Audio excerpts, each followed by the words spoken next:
নবী করিম সাল্লাল্লাহু আলাইহি ওয়াসাল্লাম তিনি যখন সত্য প্রচারের জন্য, দ্বীন প্রচারের জন্য আল্লাহ পাক রব্বুল আলামিনের হুকুম অনুযায়ী মক্কা থেকে মদিনায় হিজরত করলেন। মদিনায় হিজরত করার পরে ফাওয়াজাদাল ইয়াহুদা সিয়ামা, সেখানে নবী করিম সাল্লাল্লাহু আলাইহি ওয়াসাল্লাম দেখতে পেলেন ইহুদিরা মুহররমের 10 তারিখে সাওম পালন করতেছে। ইহুদিদের গোত্র ছিল 3টা। ইহুদিদের গোত্র কয়টা ছিল? 3টা। একটা বনু নাজির, বনু কুরাইজা, বনু কাইনুকা। এই 3টা গোত্রের মানুষ মদিনায় মুহররম মাসের 10 তারিখে সাওম পালন করতেছে।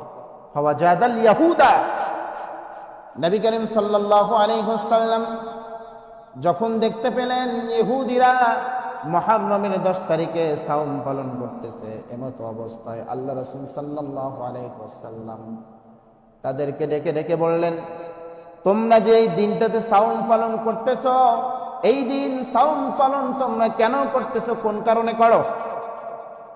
একজন ইহুদি রাসূলের কথার জবাব দিচ্ছেন।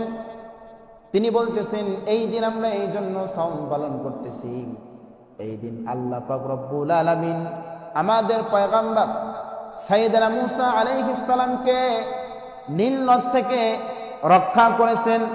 ফিরআউনের বাহিনী সহ ফিরআউনকে ওই দিন আল্লাহ পাক রব্বুল আলামিন নীল নদের মধ্যে ডুবিয়ে ডুবিয়ে মেরেছে। সুবহানাল্লাহ বলবেন না? এর শুকরিয়া আদায় করার জন্য এই যে আল্লাহ পাক রব্বুল আলামিন আমাদেরকে এত বড় একটা বিপদ থেকে রক্ষা করলেন, এত বড় একটা বিপদ থেকে আমাদেরকে হেফাজত করলেন, এর শুকরিয়ার জন্য এই দিনটাতে আমরা সিয়াম পালন করি। সুবহানাল্লাহ বলে। সাইয়েদনা মূসা আলাইহিস সালাম, তার অপরাধ কি ছিল? তার কোনো অপরাধ ছিল না। তার অপরাধ হলো একটাই, তিনি সত্য প্রচার করেছেন, দ্বীন প্রচার করেছেন। তার উম্মতেরা ওই দিন বলেছিল, মূসা, এই যে তুমি আমাদেরকে বিপদের মধ্যে ফেলে দিচ্ছ, আমাদেরকে বিপদের মুখে তুমি ঢেলে দিচ্ছ।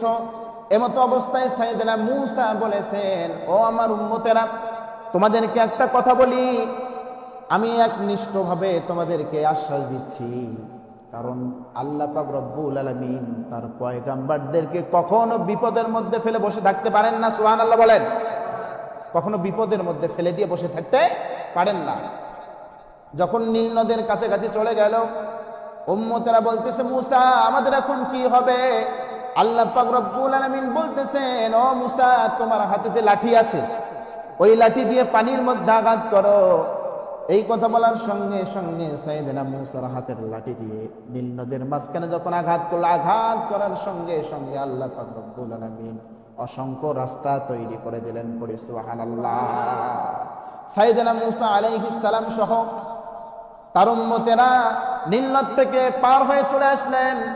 যখন ফিরআউনের দল, ফিরআউনের বাহিনীগুলো যখন নীল নদের মাঝ বরাবর চলে আসলো, আল্লাহ পাক রব্বুল আলামিন তাদেরকে ডুবিয়ে ডুবিয়ে ওই পানির মধ্যে নাস্তানাবুদ করে দিলেন। সুবহানাল্লাহ বলবেন না?